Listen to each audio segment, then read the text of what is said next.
My name is Tom Garbolinski. I've been with Hydro about 28 years. I am a jack of all trades, master of none. I've been everywhere from electrician, lineman, inspections, business, the whole gambit.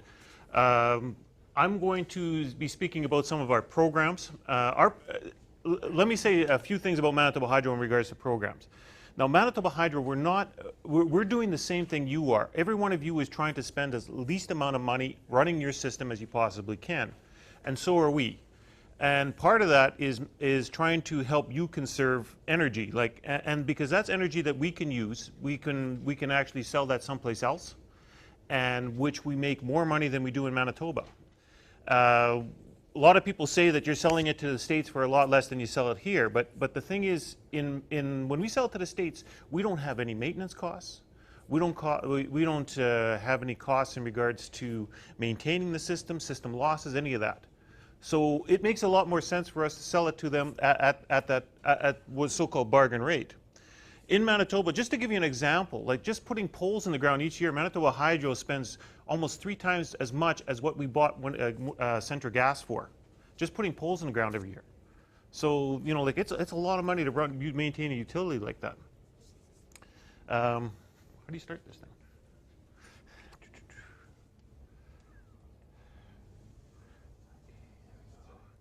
From the beginning. There we go. We have 2 major parts of our programs, residential and commercial. Well, residential programs apply to any place that has its own meter and it's on a residential rate. Our rates are divided into commercial properties, general service rates, and residential rates. Residential rates actually are a rate that we are not getting our full cost, our full expenses out of that rate. And for that reason, it changes how we deal with programs and things like that. Commercial rates, a little bit different. Commercial rates, customers, even when we extend power to a customer, we try to get our money back within 3 years on what we spent on getting power to a customer. Residential rates, some customers we have in rural areas, it may take 55 years for us to recover the cost of extending power to that customer.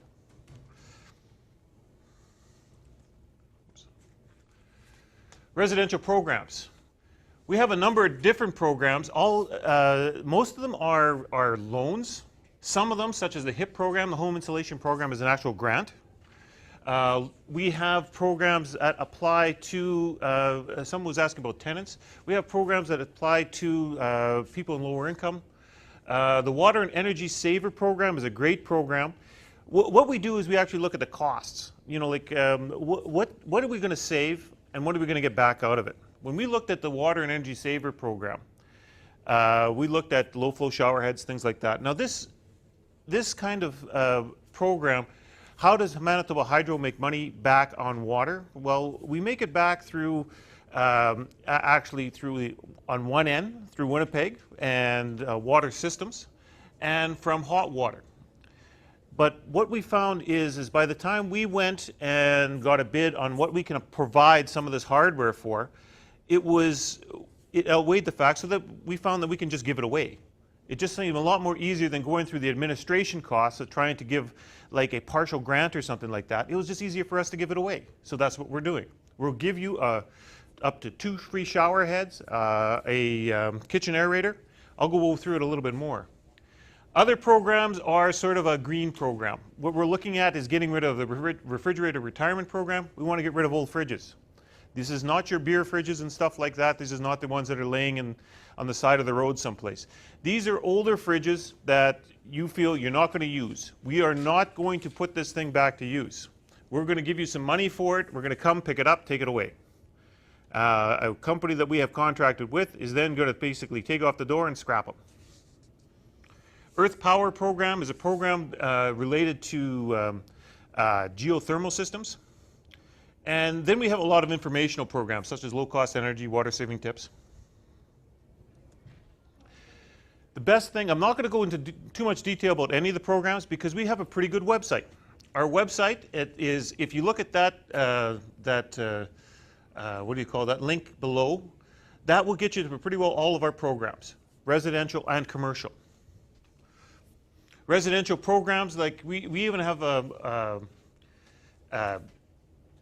they're mostly loan programs, because with what some of the things we have to go through to apply for a program with the Public Utility Board, they don't allow us to spend money on some things because we're not getting money back off of it. And to tell the truth, we're spending your money.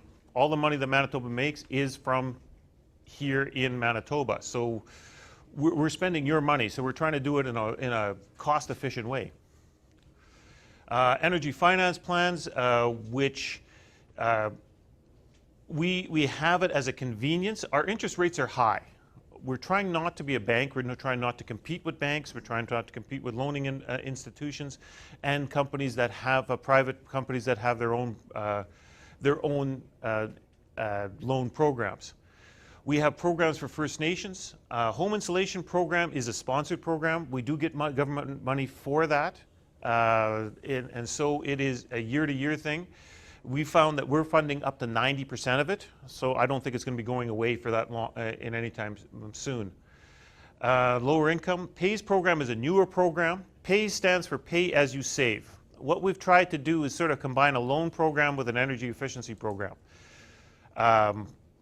We're trying to calculate what the savings are up front, and that's your loan payment. So if your savings are such on a energy efficient appliance or something like that, your bill should go down by about that much, and that sort of corresponds to what the loan payment is going to be. So in other words, you keep on paying the same amount that you were, except that you've got the appliance installed, and after 5 to 7 years, that appliance is part of the system. The reason we can do this is that now we're looking at this, we're getting those savings for the next 20, 25 years. If you install like an energy efficient furnace or energy efficient boiler, or you re-insulate a home, you re-insulate a wall, these things are going to be there for the next 25 years, 25, 30 years. If you take a look in the North End here, we've got houses that have been here for around 70, 80, 90 years, even 100 years. So these are things that if there's any changes that are going to be done, we want it to be done in an energy efficient manner, because we may not have another chance to apply to get that, to gather those savings. Because once someone redoes a wall and it's not done in an energy efficient manner, we're going to lose that for the next 30 years or so, because it's not going to be done again.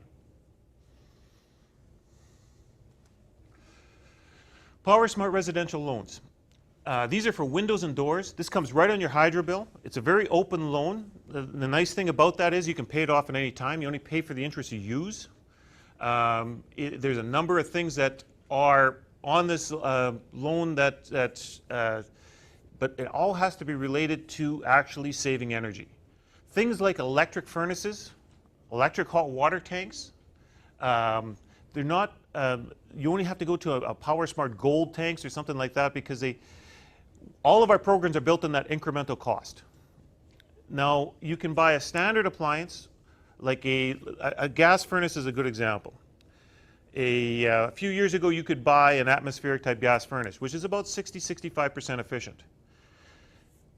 If you went to a condensing furnace, which is about 90% efficient, that gave us 30% of energy efficiency that we could work with. We could apply to an incentive, because that's gas that we've avoided cost of buying and bringing into the province. So that gives us money that we can apply to it. But now what has happened is that the condensing gas furnace is the norm. You can't buy those other furnaces anymore. So we can't really have a program when we can't have no increment to work with. So that's what, it's not always that I've installed an energy efficient appliance. No, we have to work with the baseline. And it's not, the baseline is not necessarily what you have now. It's what you have to replace it with.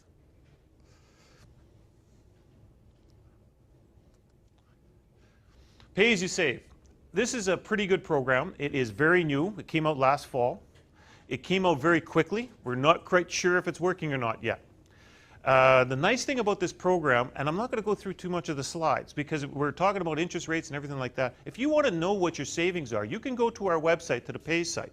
And there's a calculator right there. You put in how much this thing is going to cost, how much you want to amortize it over it, and you can take a minimum loan, maximum loan, and you can put the numbers in, and it will give you what your monthly payment is going to be.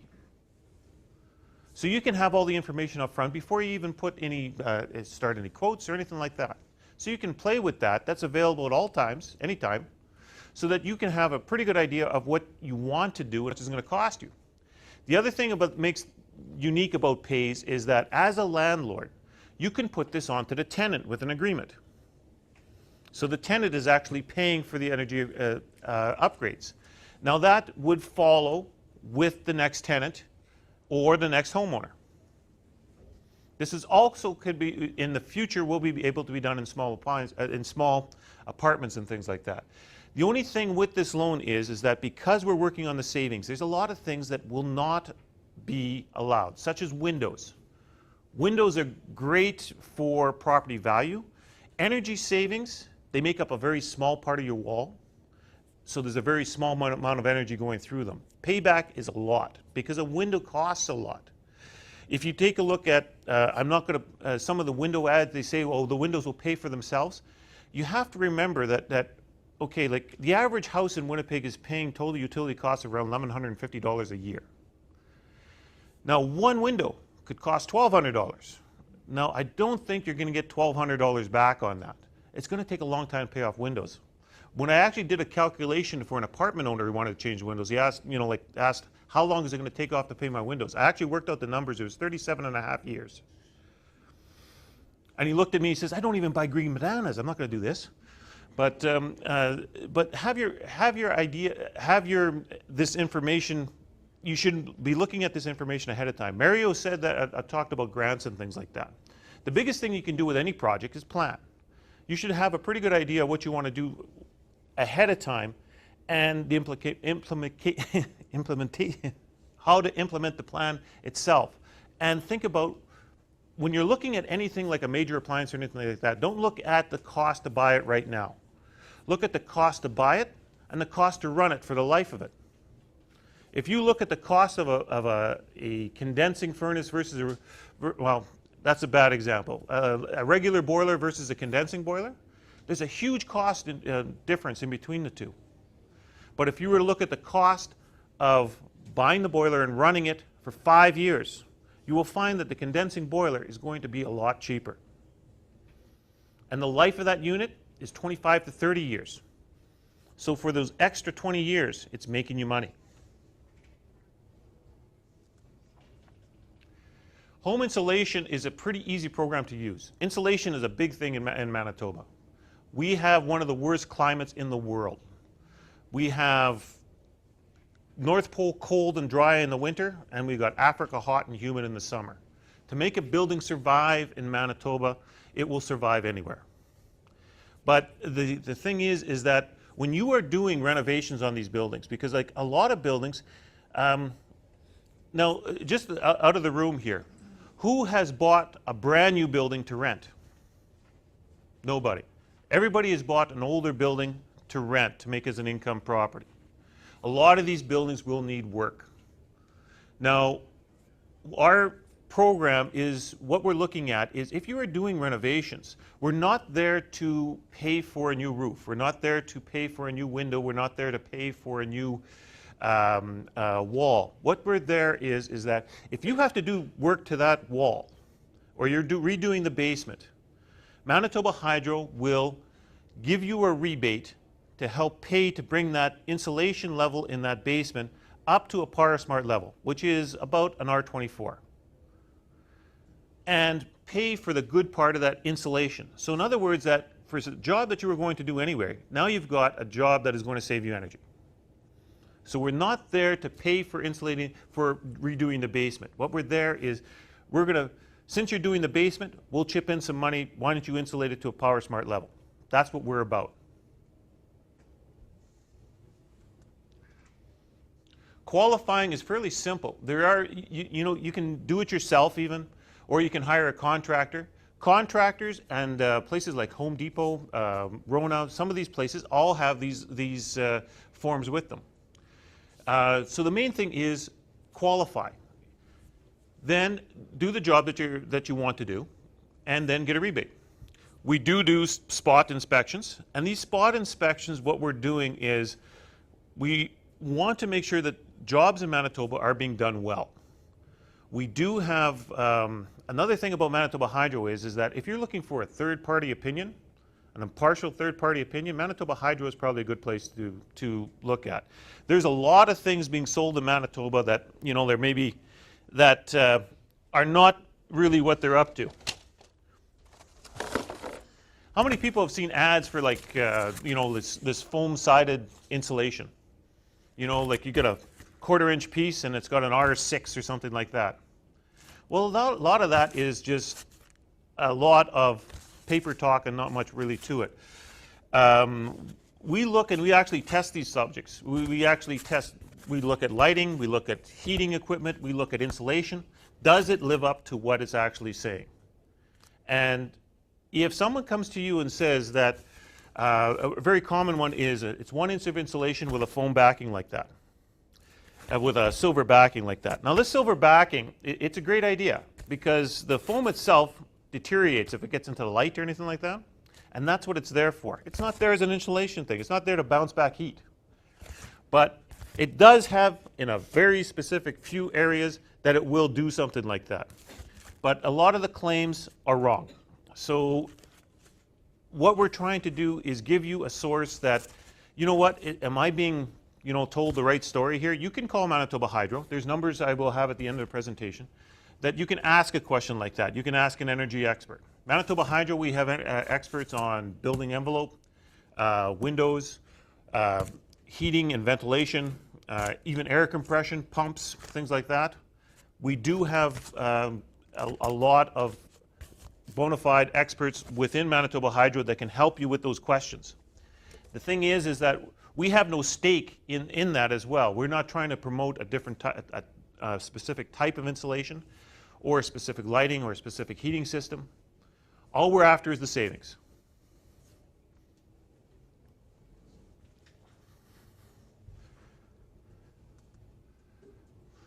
The water and energy program. This is the one I was talking about, which we're giving away for free. Now the idea is that what we found that the savings were, it was worth us, it came to a point that we could, all of these programs cost some administration costs too. So if we have to start going into an application process and start issuing checks and things like that, sometimes it's easier for us to say, well, here, why don't you just take it? And water and energy was one of them. We found a company in Ontario that produced a good shower head. This is not a junky shower head. It is a low-flow shower head that is pressure balanced. In other words, if you have 20 psi in your shower or you have 70 psi, it will deliver 1.5 gallons per minute. A lot of shower heads and things like that. Be careful of low-flow shower heads. It's sort of like low-calorie butter. It may be less calories than butter, but it's still a lot of calories. A lot of low-flow shower heads are lower than regular, but still well over 2 gallons per minute, almost 3 gallons a minute. That's a lot of water. Now, these kits are available to you. They'll either, you can apply right on our website, and you will get a box that contains how many shower heads, 2 maximum, a kitchen and faucet aerator, 2 bathroom faucet aerators, and 3 meters of hot water tank pipe wrap. You know that plastic, that rubber styrofoam wrap that fits around the pipes? We found that you only have to do about the first 10 feet away from your hot water tank. Doing everything is great, but where the big savings are within 10 feet of the tank. Because that great big copper pipe coming out of that hot water tank, that's where you're losing your heat. It acts as like sort of an antenna. After it gets around 10 feet away from the tank, the losses drop off dramatically. We'll even put in a fridge and freezer thermometer card, and it is freezed, mailed directly to your house. Matter of fact, there's a bag in there that can actually, the bag that everything comes in, you'll find that it's got measurements on it. So you can take your new shower head, your old shower head, put it on for 10 seconds, see how much the bag fills up, then try the new one. We did actually a lot of research. We actually had people within Manitoba Hydro that were given shower heads, put in it at home just to see if it works. So it wasn't something that was just done off the cuff. All residential customers are qualified. Even if you are a renter, if you have 10 properties, you can apply for one for each of your properties. If you are an apartment owner and you have 9 suites in an apartment, you can apply for all 9. You will not get as much pipe wrap. You'll only get the 10 feet. But you can get like for every shower in the building, you can get a shower head, and for every kitchen sink, you get an aerator. For every bathroom sink, you'll get an aerator as well. And if you have 10 buildings, or like Marriott, 274 suites, we'll send you enough for all of them. No cost.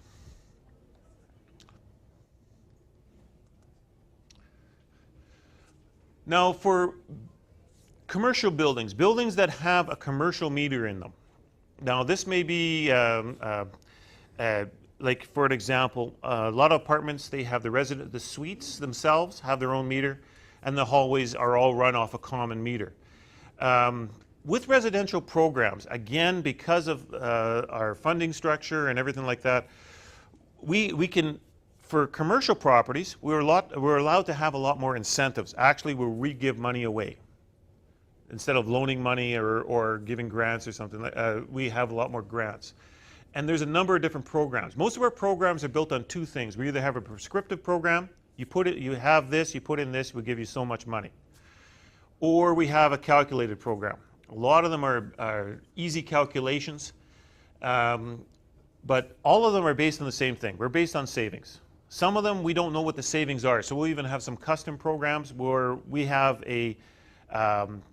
programs where we will buy back power, buy back gas. Again, our website, it's actually the same site. The upper part is residential, lower part is commercial. There's actually one more for industrial, but I don't think too many people have a factory here. Lighting is probably the #1 program that we have at Manitoba Hydro. Lighting is a huge part of what we spend electricity on. That was one of the first uses of electricity, was lighting. It still is.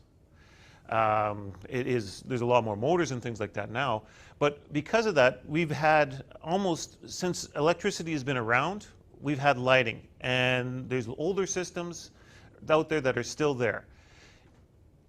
Upgrading lighting in your house is also a good idea, and it does not have to cost a whole bunch of money. And the savings are pretty substantial, other than just electricity. I just got a couple examples for some show and tell. Here's a couple good examples. This is a commercial type bulb. It's an LED lamp. Now this will easily replace a 60-watt lamp.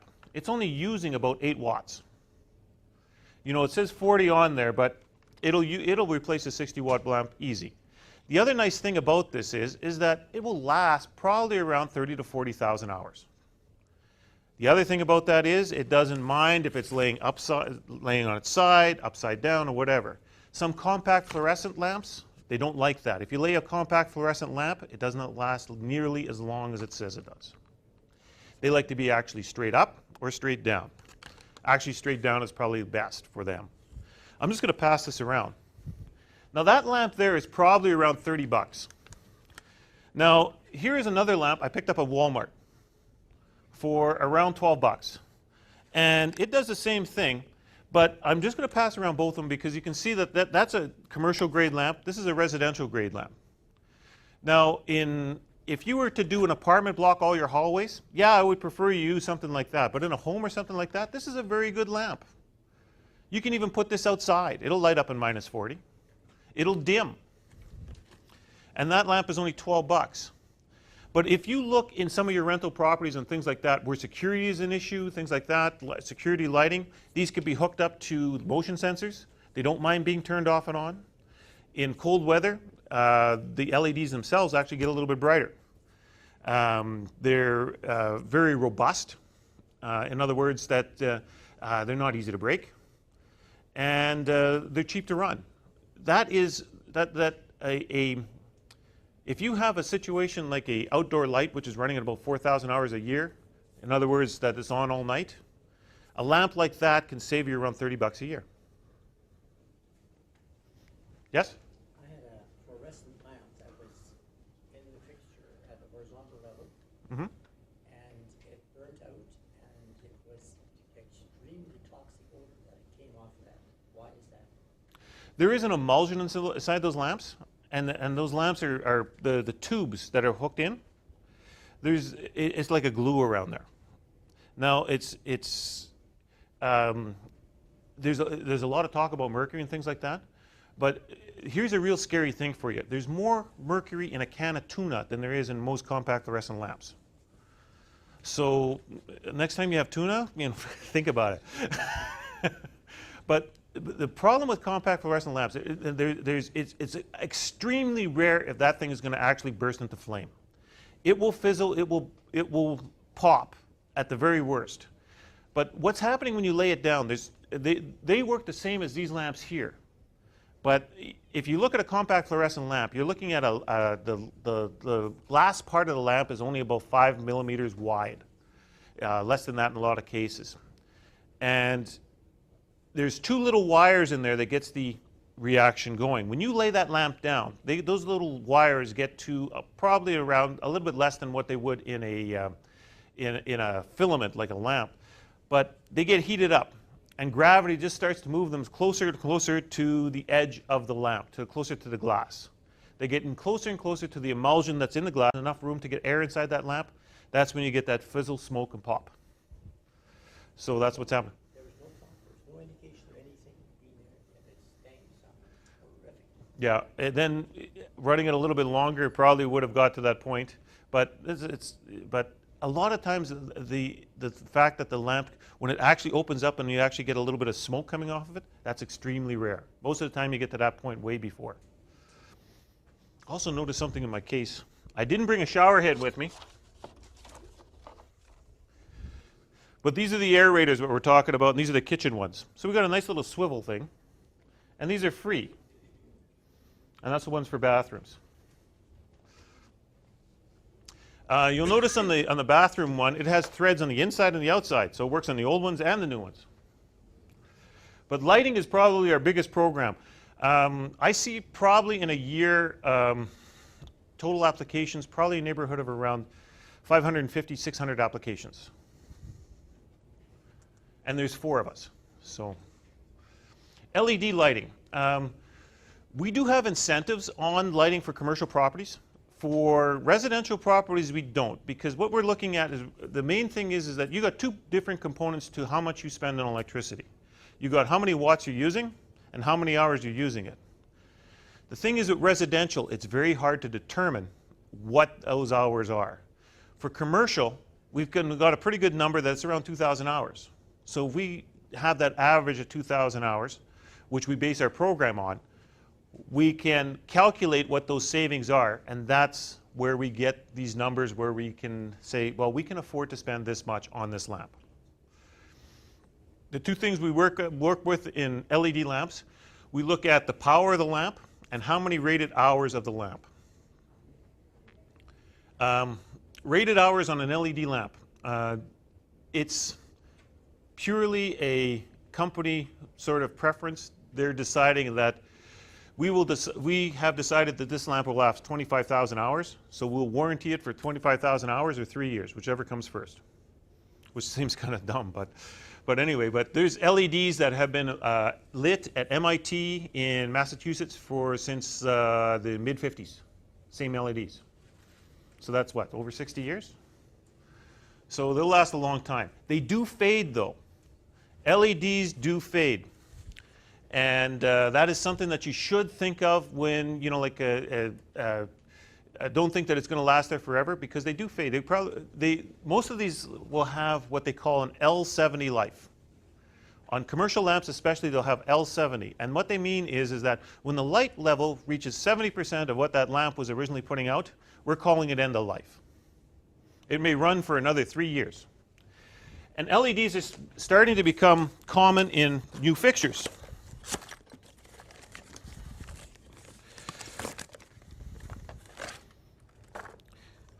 $3 years ago, to buy an LED fixture was around $300. This is $70. This is an 8-watt LED that can be used. You can have it put it into an existing pot light with I don't know if we have one in here. We do.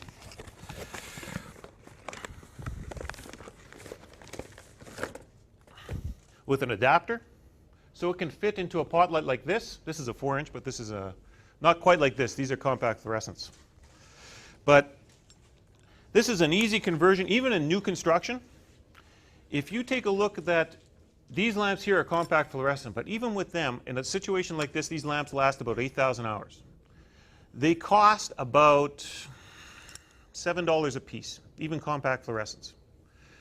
So in 12,000 hours, you're going to have to spend another $7, and someone's going to have to go in there and change that lamp. This is going to last 35,000 hours, probably 50.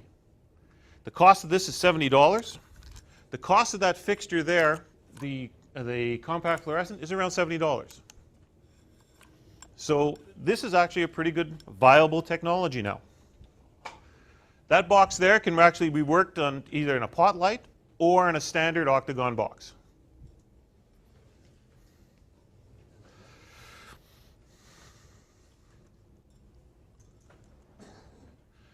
The other big part of energy in Manitoba is heating and cooling. And that's controlled by our buildings with the building envelope. The building envelope is what separates us from the inside from the outside. It's a very important part of the building structure, Manitoba especially. We not only have to worry about hot and cold, we have to worry about dry and wet.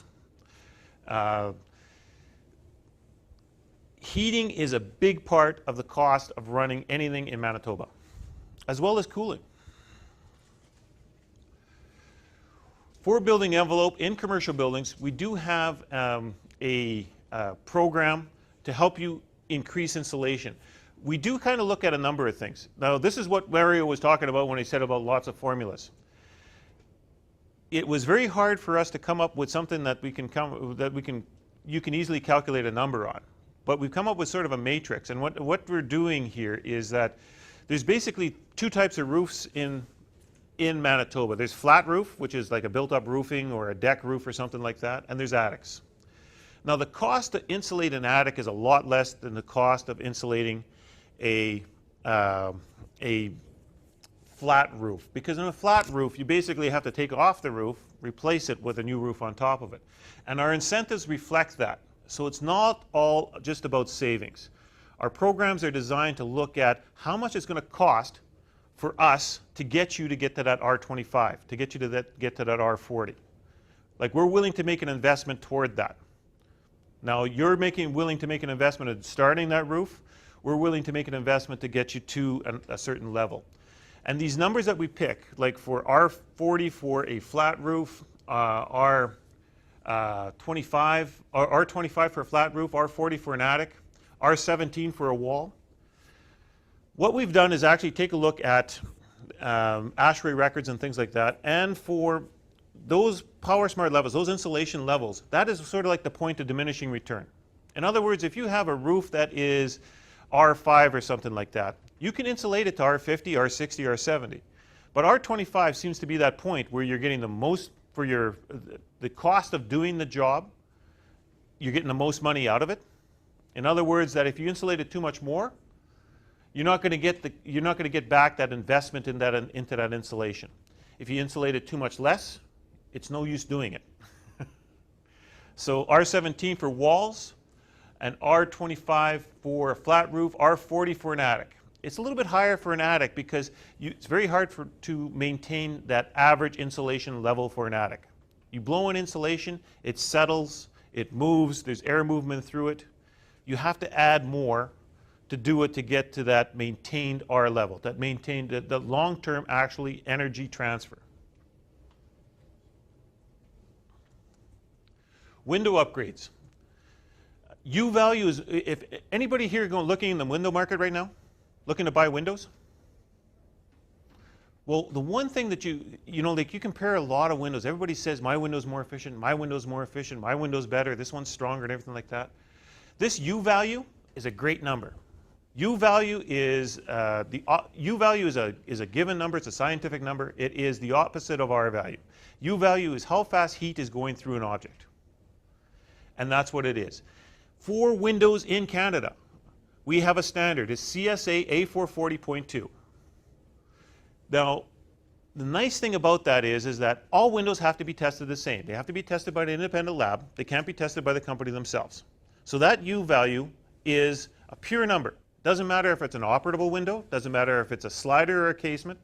Doesn't matter if it's if it is an aluminum window, a fiberglass window, or a vinyl window, or a wooden window. That U value is a pure number. So if you want to know if this one is more efficient than that one, ask for the U value. The other thing to look for in a window is low E coatings. Low E coatings are very important in Manitoba. Low E coatings, what they do is actually reflect heat in or out of the building. There's a couple different types, and mainly dropping into two categories, hard coat and soft coat. Hard coat is basically a low E coating that can be built right into the glass itself. And it's a very hard coat. You can't do anything, you can't, let's just say you can't scratch it off. Soft coat is a much more efficient coat, but the thing is, it is a delicate coat. So it is actually put on usually on the inside panes of the glass, the inside surface of the glass. In other words, you have a dual pane window, it's put in between the two panes. But what it actually does is reflect the heat in and out of the building.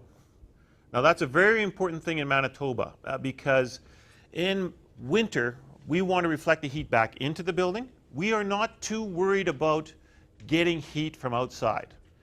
Solar gain in Manitoba is not a huge thing because we're heating. We have, in the wintertime, when we need that solar gain, we have 6 hours of daylight and 18 hours of night. We don't have a whole bunch of solar gain. So on our commercial programs, we don't even go by what Enercan says we should have for a window. We can have a lot more robust coatings because it helps. It helps in Manitoba. So low E coatings actually lower the U value a lot more than things like argon and things like that. Triple pane, dual pane. The big debate about that is that in Manitoba, the other problem we have is that most of the time in the wintertime, it is cold and dry outside, warm and moist on the inside. What happens to our windows? We get condensation on the windows. A triple pane window will have less condensation. Main reason is because you've got one more layer of glass in between the inside and the outside, so that inside pane stays that much warmer. Also with some high-end dual pane glass where they have the higher end low E coatings, the low E coating itself sort of helps heat that inside pane of glass. So you have less condensation. So when you have less condensation, that means that you can maintain higher humidity in that room, in that house, in that apartment, and therefore it's a little bit more healthier for you. Most of the time you have to get rid of that humidity. And you know, we don't really want to survive in an environment where you're sleeping where it's much less than 30% humidity. But we also want to see out of our windows. Winnipeg is a great example. If you look at all the three-story walk-ups and all the apartments, you know, and stuff like that, you go down Broadway, beautiful old apartments, and in the wintertime it's great. You got minus 30 or something like that, and you will see clear windows, half frosted, completely frosted on the upper floor.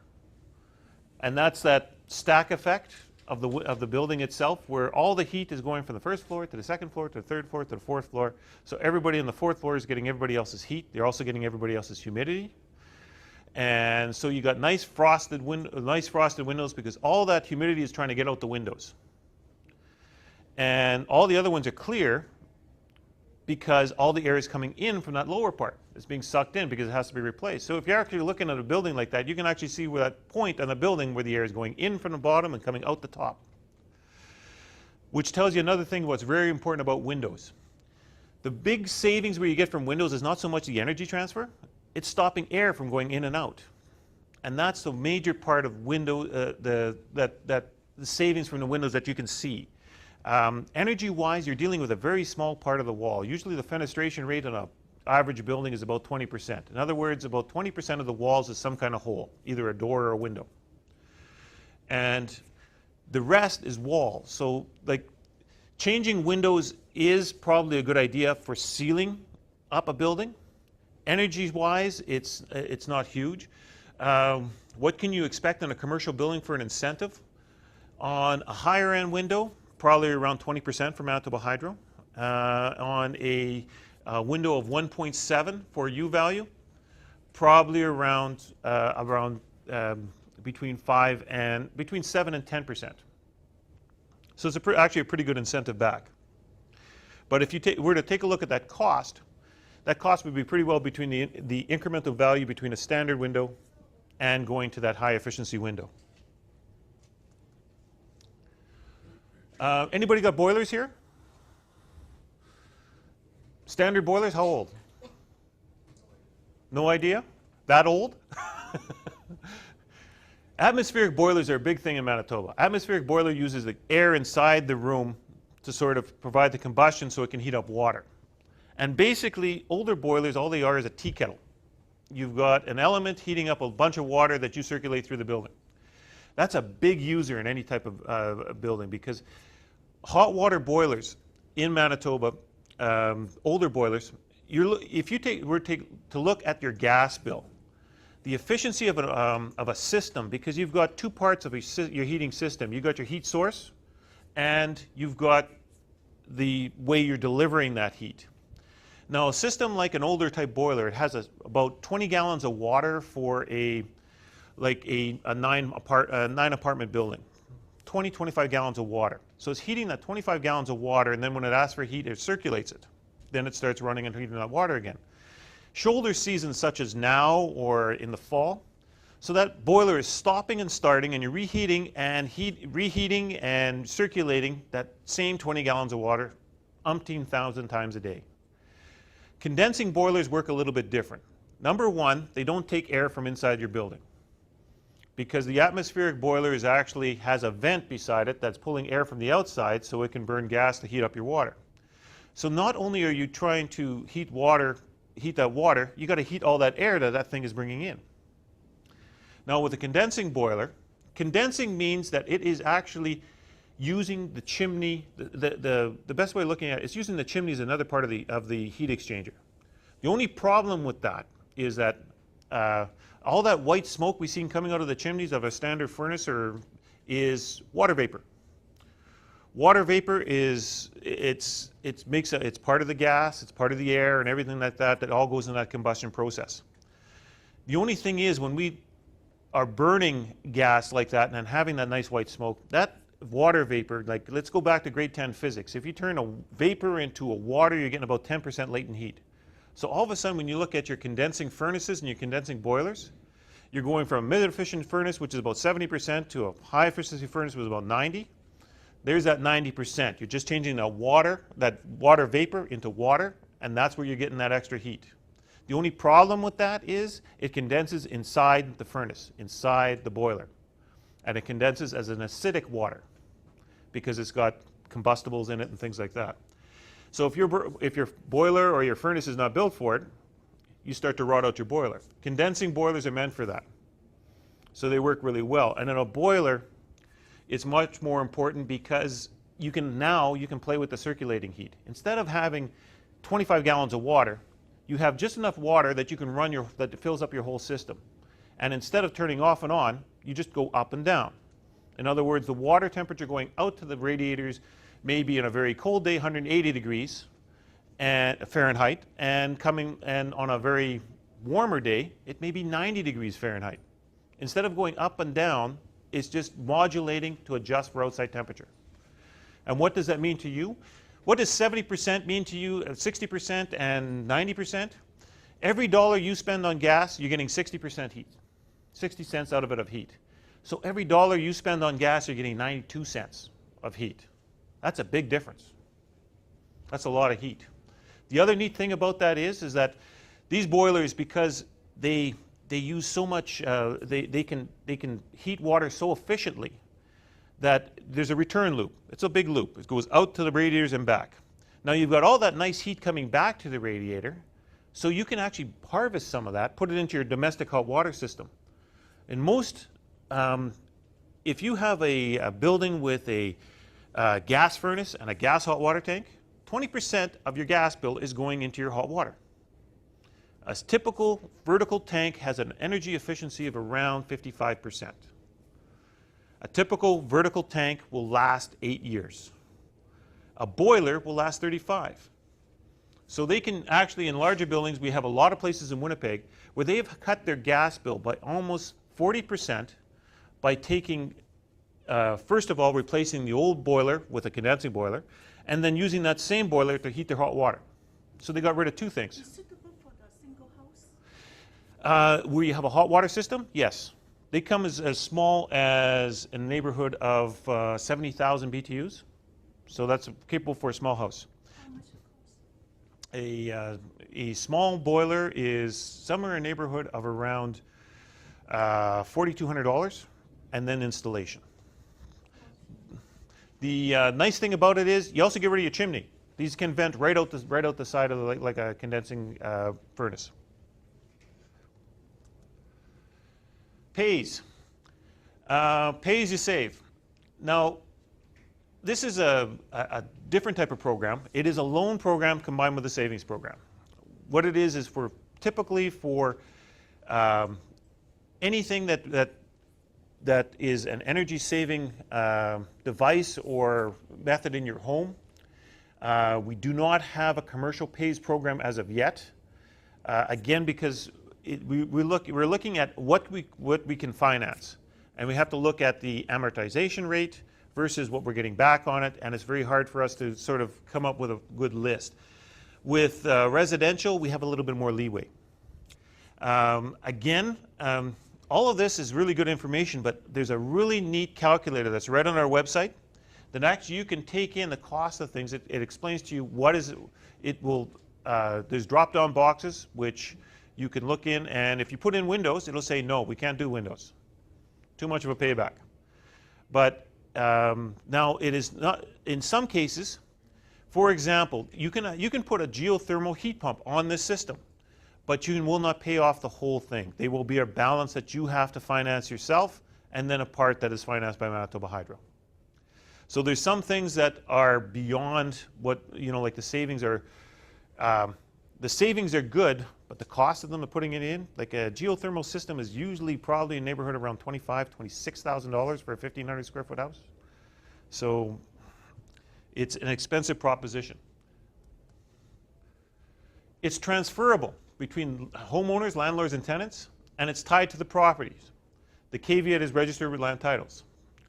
It's a monthly payment, and usually it is a monthly payment that is pretty well less than what the reduction in your energy bill should be. It's an on-bill payment. Now, how much you can borrow is dependent on what you're going to be doing, depending on how much savings we can support on that. The interest rate is 3.9% for the annual fix for the first 5 years. We'll know what it's going to be after 5 years, but we can guarantee it for the first 5 years. The maximum financing term is 20 years for some space heating equipment. Insulation, 25 years. Drain water heat recovery. That's a really neat idea. Have anybody heard of drain water heat recovery? Yeah, it's a really good idea. What happens when you're using the most hot water, when you're taking a shower, or when you're using a lot of hot water? That's when your hot water tank starts going. So what actually these drain water recovery units is a coil that's around the drain pipe in the house. So it's taking the heat that's coming down that drain, which is usually going out to the street, and preheat some of the water going into your hot water tank. But the floodplain is only good for when you build a brand new house. Well, no, it actually can be retrofitted to older houses fairly easily. It's basically a piece that can fit right into the stack. It costs quite a bit of money. They do cost quite a bit of money, but they can save quite a bit of money. You need enough the space to do it outside, inside. There is a bit of space to it as well. Not the consideration. The nice thing about it, no mechanical part. There's no moving parts to it. All it is water going through, which is under pressure already. But when it broke, and the whole house is flooded. Well, no different than any other pipe. Good thing, bad thing too. It's the nice thing about pays. It's a monthly payment. The payment includes the principal and the interest. Again, all of our loans through Manitoba Hydro are open-ended. In other words, that if you come into money and you can pay that off right now, you only pay for the interest you use. There's no penalty or anything like that. Eligible measures. mostly space heating equipment, insulation, water heating, water conservation. Now, water conservation, like you can put a low flush toilet on these programs, like an eco-energy toilet, but you cannot take a loan to put in a toilet. You have to have something else in there. Because we want something out of it too. So if you're putting in a furnace, you can we'll throw in a toilet. So high efficiency gas furnaces. Well, that's the only thing you can buy now. Natural gas boilers, heat pumps. We will do things like electric furnaces, electric boilers, all cast, and we're looking at all the costs, like all directly, all things related to putting in that measure. Oops. Just some caveats in there in regards to geothermal. Insulation, you have to maintain those levels that we talked about. Now for a house, we're asking for a little bit more. For an attic, we want R50. For foundation walls, a minimum of R24. Residing, you have to add, now when we're residing, what we're looking for, we're adding at least R375. And there's a very specific reason why we ask for that.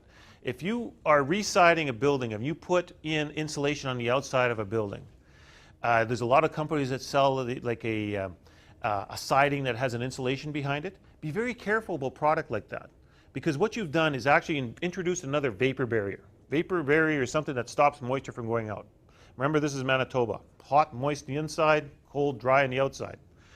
If you introduce that vapor barrier at the wrong spot, in other words, you'll have some vapor escaping through the wall, and it's going to hit the back of that siding and can't get through that vapor barrier. But if there's not enough insulation on that side to keep it as a water vapor, in other words, to stop it from condensing to water or ice, you've got a problem. So that's why we look at a minimum of 3.75. The rule of thumb is 2/3. If you can't have another vapor barrier more than 2/3 for the insulation of that structure. But instead of putting all that down, we just say we're just going to have a minimum R375, just to be safe.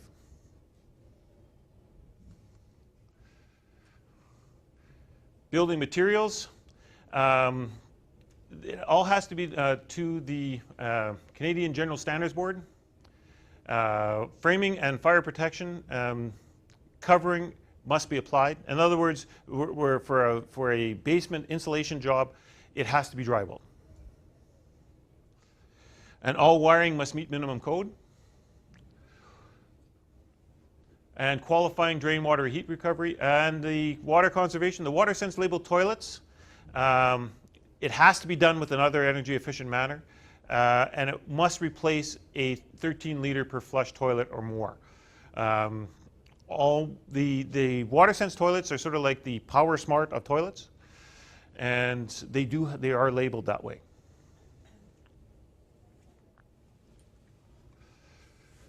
Minimum amount is $500, and the applicant must be the owner of the property. In other words, if you have a number of properties, you can be the applicant. Your tenant may be paying it, but you're the applicant.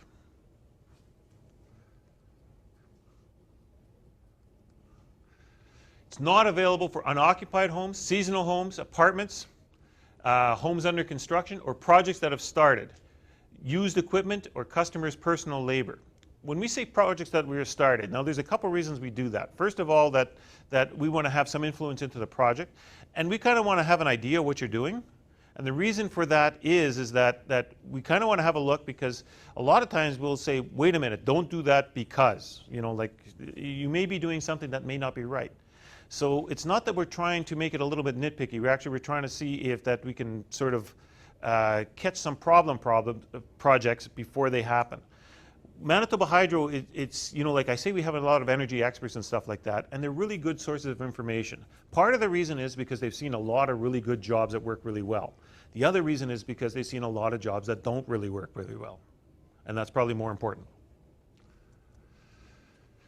This is a real big one. There is, on our website, there's a PAYS calculator. It estimates your utility savings, provides the financing terms for the agreement, and it must be used for an approval for the customer. So in other words, if you go to that website, you will have a nice little calculator that can do all that work for you. You don't have to worry about what the interest rate and everything like that is. It'll calculate everything for you. You'll get your financing costs. You'll get your everything that you need. And this is done through any approved PowerSmart supplier. This list is getting bigger and bigger. We are using PowerSmart suppliers because, and any contractor can become one. It's not a big process. We don't have to go write a test or anything like that. It's just a working knowledge of what we require, a working knowledge of some of our standards. All of this is basically on the website. Now this is another thing as landlords that you may be interested in. Homeowner to homeowner, our parties must agree. The pays owner assignment and novation agreement must be filled out prior to the sale taking place. In other words, that when the next tenant goes in, this is part of the process. So that may be a little bit of a, like a bit of a pain. Landlord to tenant. All parties must agree, and the landlord must provide tenant with the details of the pays agreement. In other words, what he's paying for. And we need a tenant acknowledgement form.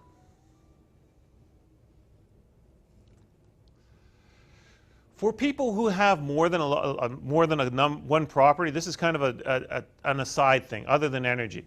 One thing that you have is that, especially like small apartments, you got a lot of turnover. You got people moving in, people moving out. And if Manitoba Hydro, if you're the owner of the property and somebody moves out and we don't have anywhere to send the bill, we're sending the bill to you.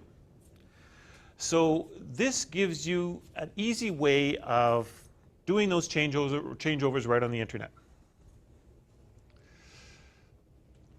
It's applying online. You will get your own code so that somebody else can't see or do anything with you. Your tenant can't change things or somebody else can't change things. It's very secure. The tenant changes, what we need is name, address, and a contact number for your new tenant and the meter reading. And then we will change it on the date that you want. Automatically. Actually, you are changing it on the date you want. No more faxing or phone calls. Very efficient. It goes directly to Manitoba Hydro account processing and allows you to view information such as estimated equal payment plans for that account and for that apartment or meter. And you can access that anywhere. So if some of you are in your house in Arizona, you can access it here. How do I sign up? It is easily done online. If you have any problems, Barb Kosman, who is with our accounts department, she will help you right through it. I'll just leave that up. I think the next one is questions. Yeah. So if you have any more questions, I know I went through a lot. Manitoba Hydro is a big company. We do a lot of different things. So we have a lot of programs. Like your best bet, if you don't know, ask. If you have a major project happening on a house or a commercial building, it's not a bad idea to get on the web and ask a few questions. Someone will get back to you and give you some answers. That third party, I can't stress that third party opinion thing too much, because Manitoba Hydro, we are, like I said, we've seen a lot of good jobs, we've seen a lot of bad jobs. If you're not really sure, ask. We've seen a lot of products. These are things that if you have questions about it, and sometimes we learn a lot of things too. This is very important to us. So I must have explained myself fairly well. Sorry, I talk fast. Yes? Is there a phone number? You said go on the web. Is there a phone number you can call to get information? Yep.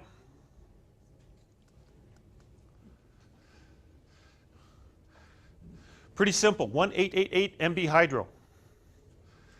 The website is hydro.mb.ca. Our website is getting much, much better than it was in the last few years. We've hired some 8-year-olds to do it now. And so it works out much better. And we have actually a direct line to PowerSmart experts. So this is, and this is perfectly confidential, it doesn't go anywhere. What happens is we have somebody who sits at a desk, he looks at all the emails, and if it's a question about heating, he'll send it to our HVAC guy. If it's a question about building envelope, he'll send it to our building envelope guys.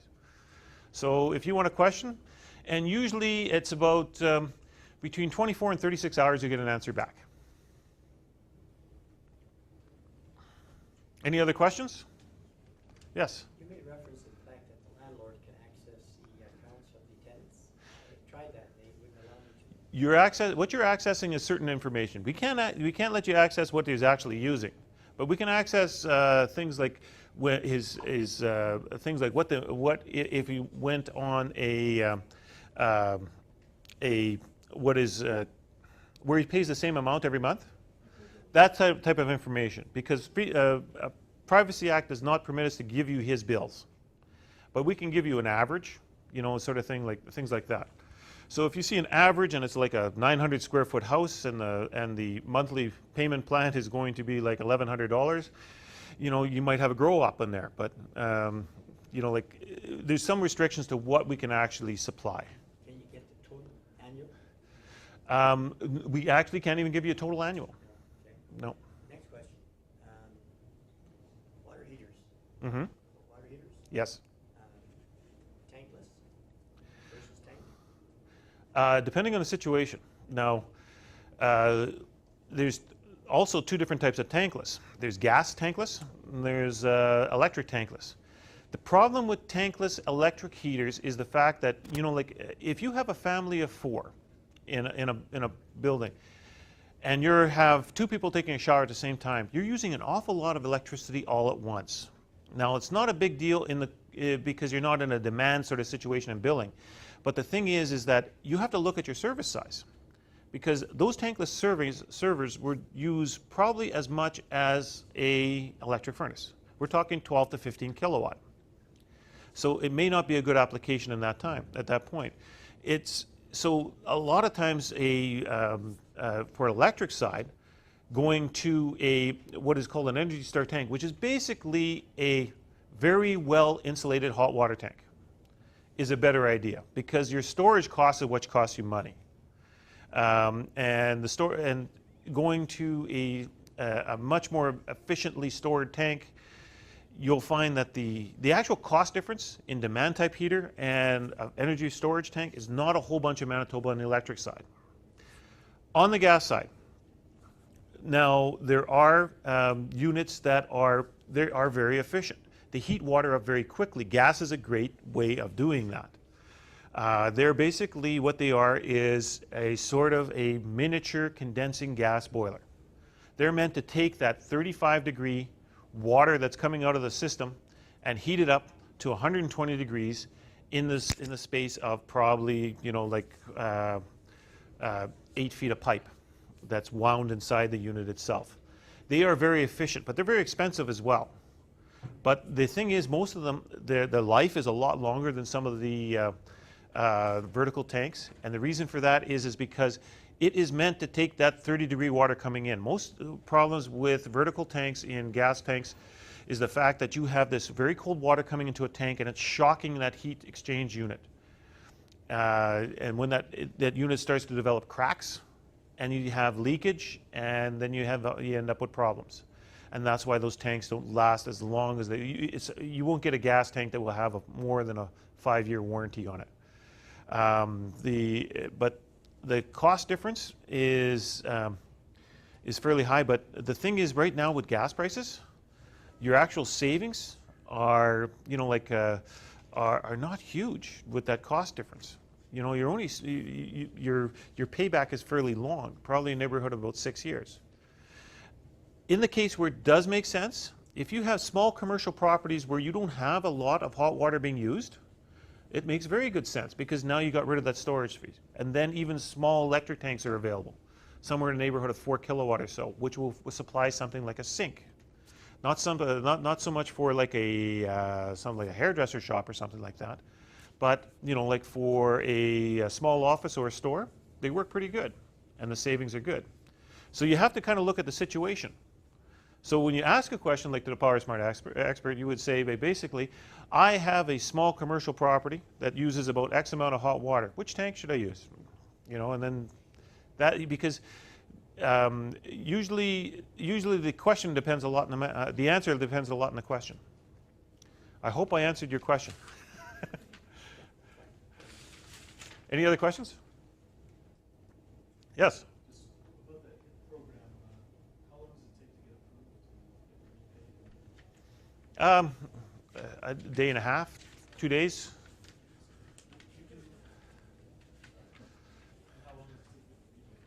To get the rebate, that is probably a neighborhood from the time we get everything back that we need, probably a neighborhood of anywhere from 4 to 6 weeks.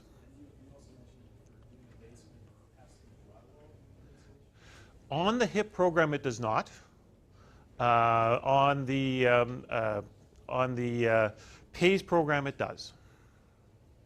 On the HIP program, it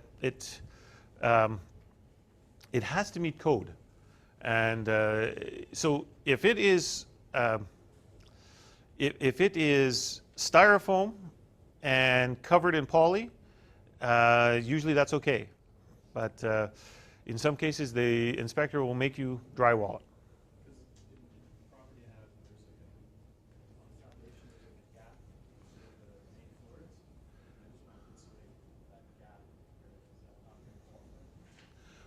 What kind of gap is it again?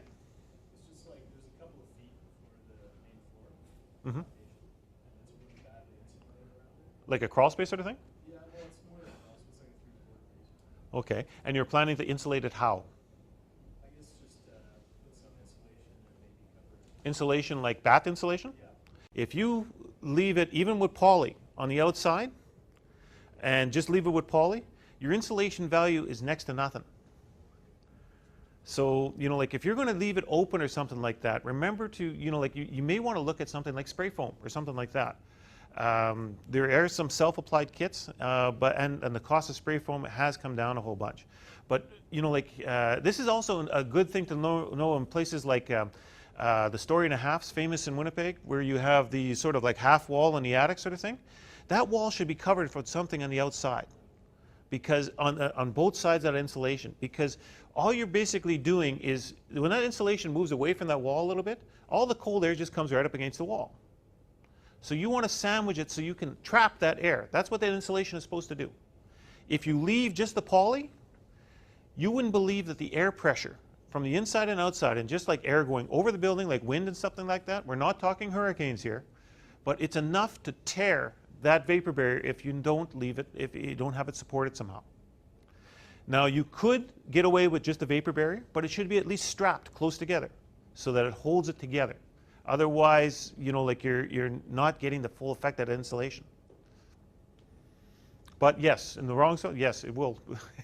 That the HIP program will apply for something like that. We would call that something like a crawl space. Can you combine the HIP program and the PAYS program together on one job? Yes. What they will do is, in that case, is now you're getting a rebate on that job. So you've insulated your whole basement. So you're going to insulate, it's cost you $1,200. You're getting $400 back from Manitoba Hydro, and you're financing the rest. So what you're doing is you're financing $800 on the PAYS program. And it's all done in one sort of big sort of line. And that's one of the questions you'll see when it comes onto the PAYS calculator. And actually, it will, a lot of places, I think it does it automatically. So you're actually applying for the HIP program at the same time. As long as you're meeting our levels, because you have to meet that R24 for a basement, R17 for a wall, etc. Yes? So the caveats on title come off once it's paid off. What's that? The caveat you put on the title Once it's paid off, it comes off. comes off. Any Yep. legal costs to that? No, that's all from our side. That's all that's built into the administration cost of our program. I should say, I said you could pay it off at any time. Within the first 6 months, if you want to pay it off, there is a $20 administration cost, sort of thing, if you pay it off within the first 6 months. Any other questions? Yeah. Okay. The shower heads and all that for rental units, how Yep. do I go about getting it from my rental? If you go right onto our website, you will see that there's actually a form there, and that form goes actually to a company, EcoFit, out of Ontario, and they basically send you the stuff and bill us. So I did get that for my house, but that form didn't look like you could get it for rental. if you look on the website, they would say Eco Energy for MERBs. MERBs are multi-unit residential dwellings. Yeah, I don't know why they just say in apartments, but no, they have to have it called MERBs. But yes, it is available. And for those, you know, like if you have, you don't have to, if you have 10 properties, like 10 apartments, like Mario has 9 apartments with 250 suites, he only has to fill out one form and give us a spreadsheet that Stradbrook has so many, Furby has so many, Isabel has so many, and that's all we need. The other thing about the, for those of you who may have properties with you may have elderly residents who have handheld showers, you know, like the ones in the pipe. If you put that on the form that we need a handheld, they will send you a handheld. So that's also available.